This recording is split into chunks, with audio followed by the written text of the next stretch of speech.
Hey, good evening. I'm Ray. This is Real with Ray, and this is the weekly blip. And hey, how's everybody doing tonight? How's everybody doing? I know kids are getting ready to go back to school. Fall is in the air. Starting to see leaves change on trees and stuff like that. This week just was pretty busy with work, just in general. Every day, 9 to 5. It's been a bump and grind this past week. I'm going to be in a pretty big bump and grind again this week, and that's a good thing. But last week I was able to escape and get out and get on the kayak and enjoy a little afternoon time. Didn't get out till late in the day. Um, Went out and targeted some northern snakeheads, just some local water, and got out. Nobody out there, just me. And went out and had a really good day. Was getting hits right off the bat. Finally started catching some. Actually, snakehead fishermen know that a dragon is there anything over 30 inches or over 10 pounds. And I did get my first Delaware dragon this week. It was 30 and a half. So that was exciting, and had a great day fishing. I actually got home and told my wife, I said, man, I had to get off. If I didn't have, I left my cooler in the truck that had soda in it and water, and I was like, man, I was sitting out there on that water. It was a hot day, and I was like, man, if my cooler was still in my kayak, I probably would have never came back in. It was one of them afternoons to go fishing and do stuff.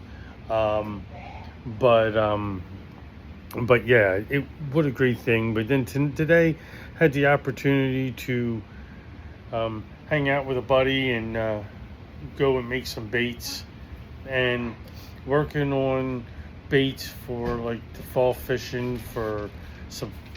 I like to do a lot of walleye fishing and bank fishing on the Susquehanna in the fall, winter time. And sometimes I look forward to that. You don't have to load up the kayak. You don't have to do that. I got a couple tributaries and a couple spots along the Susquehanna that some are hit or miss spots. Like, you just jump out, fish for a couple hours, hour. If you ain't getting nothing, keep moving. Move down river, move up river, do whatever you're targeting, what you're doing. But it's that kind of good stuff. But I made some baits, and what a really cool process. To mixing colors, telling what colors I wanted, and throwing them together into stuff, and then you pulling them out of the molds, and you're like, this thing's gonna be badass. This thing's gonna catch some fish. But filled up a nice box full of some different paddle tails and some stuff like that, and anxious to go out and use them. I know other guys who make their own baits. Guy John Coverly, Cast and Nasty Baits, fantastic bait maker. It's cool. I see what these guys do when they make their own baits, and then they go out and they catch fish on color schemes that they did. That you can't just go into a store and say, hey, I want this color and this color. You got to deal with the colors they give you and the colors they make. So, and sometimes when you're looking for a special color, you just never find that color. And I usually hit John up from Cast and Nasties and be like, hey, look, I'm looking for this color scheme, and he makes it work for me.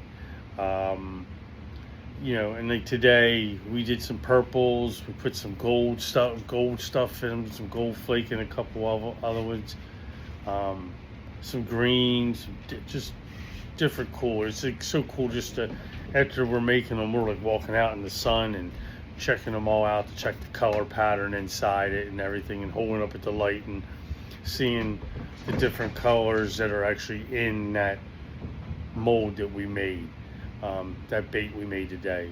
So again, got to hang out with a buddy today, and it was a really good time. I mean, like I said, I helped him a couple weeks ago. We made a couple baits, but when you really sit down and you get into it. It gets fun because you're changing colors as you're going, and it's just a fun process. And it was just a great afternoon, a great week, and kids getting ready to go back to school. So hey, we're here, guys.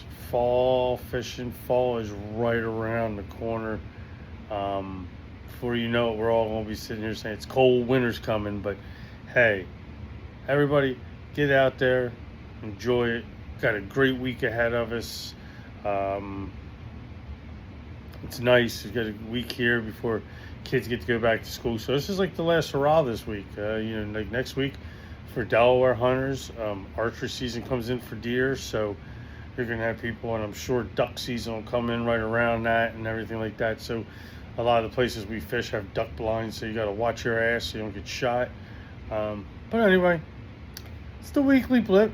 Everybody, thanks for joining. Again, if you got any friends, send this to them, send them a link, like it, subscribe, have some friends subscribe. And just to give you just a little update of where I'm going to try doing during the winter time. I'm going to do some different things. It's not always going to be just geared to fishing, because when we get into dog days of winter, you ain't going out fishing, especially if shit's frozen over, unless you're ice fishing. So it's just so we have something to do. We're going to be a little outdoorsy, and try to do some different things, maybe some different hikes. And I do need to get some videos put up on here of just some fishing, some GoPro footage that I have and stuff. I do need to start working on that. But other than that, thanks for joining us. And hey, until next week, till we do the weekly blip. Hey, I hope everybody has a great week. Enjoy yourselves. Good weather's gonna have a nice week. Hey, just remember, life's always better when we're reeling. So let's keep on reeling, man. I'm reeling with Ray. Thanks for joining us this week. We'll see you guys next week. Thanks a lot, guys.